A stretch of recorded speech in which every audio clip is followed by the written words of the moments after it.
Cypress Pines looked like the kind of neighborhood where nothing ever went wrong.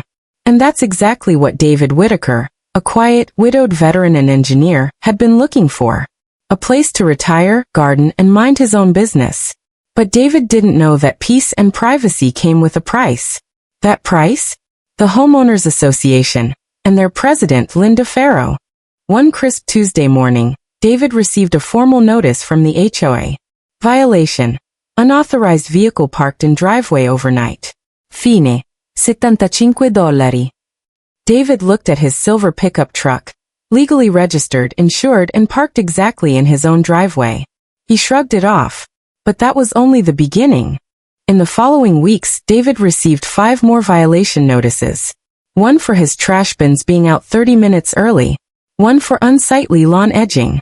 Another for parking during daytime in his own driveway. Each fine was small, $50 here, $75 there. But David saw a pattern. He was being targeted. David decided to attend the next HOA meeting. He raised his concerns calmly. Is there a reason I'm getting fines while others aren't for the same things? HOA President Linda smiled, the fake kind. We enforce the rules equally, Mr. Whitaker. Perhaps you're just more visible. The board laughed quietly. David didn't. Outside the meeting, an older neighbor pulled David aside. You're not the first.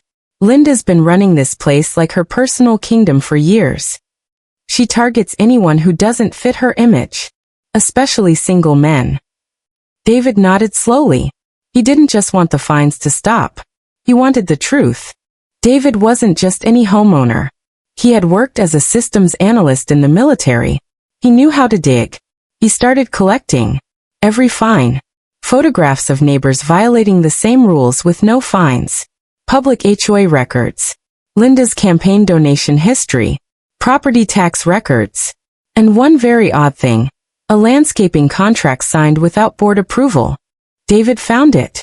A pattern of payments from the HOA's maintenance fund to a company called Brightscape Services. Monthly charges of $3,000. But Brightscape didn't exist online. David ran a reverse business lookup. Boom. It was registered under Linda Farrow's cousin, with a fake address in another city. They were funneling HOA dues into a shell company. At the next HOA meeting, David came prepared. He asked about the Brightscape contract, calmly, publicly. Linda's face tightened. It's a long-standing contract. The board approved it years ago. Funny, David said. There's no record of that vote. And I filed a request under the HOA Disclosure Act. Silence. He was recording everything. David didn't just confront her. He filed a class action complaint with the county's HOA regulatory office, on behalf of himself and several neighbors. Charges included abuse of authority, fraudulent contracts, retaliatory fines, and he brought receipts. The county launched a full investigation. Linda was subpoenaed. Within weeks, local news picked up the story. Veteran fined for parking, exposes $50,000 HOA scam. Neighbors were furious. Linda resigned before she could be formally removed. The county froze HOA accounts for audit. And David? He was hailed as the quiet hero of Cypress Pines.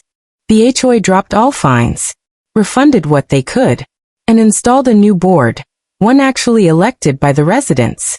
David now parks his truck exactly where it belongs, in his own damn driveway. And every morning, he waters his garden like nothing happened. But the neighborhood remembers. Because sometimes, the quietest man is the one who makes the loudest noise. They tried to intimidate a man who fought for his country. But this time, he fought for his driveway, and won.